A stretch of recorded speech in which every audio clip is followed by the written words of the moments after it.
Hi, my name is Subhav Ramachandran and I'm a senior in computer engineering at Purdue University. What you're looking at is a game running on a processor that my lab partner Luke Newman and I built as part of our senior level computer architecture lab last semester in fall 2015. ECE 437 is our computer architecture lab at Purdue. In it, we designed a pipelined, cached, dual-core processor, implemented that design in System Verilog, and then realized it on an Altera Cyclone 4 FPGA.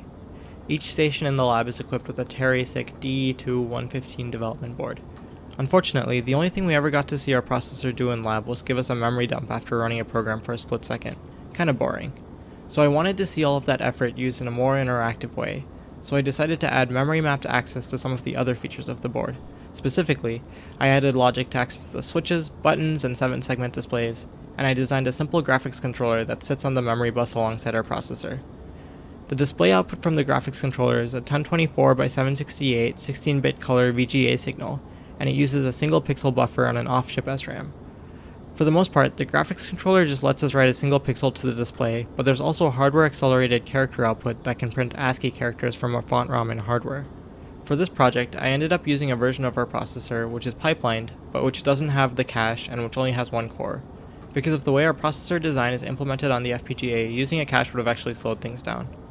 So, with the drivers that I wrote for our processor, Luke wrote the software for this game, which is a clone of a game called Flood, or Flood It. As you might have guessed, the buttons that I'm pressing correspond to the colors at the bottom of the screen. Selecting a color adds tiles of that color to the segment at the top left of the grid, and the goal is to fill the whole screen with one color before running out of moves. The number of moves remaining is displayed at the top left of the screen, and there's also some text that pops up under the grid after the game is over telling me whether I lost or won. There's also some debug information that we print onto the 7-segs. And the switches on the dev board let me select the seed that's used to pseudo-randomly generate a grid for the game. Resetting the board is what displays the new game. I hope you thought that was neat. Thanks for watching.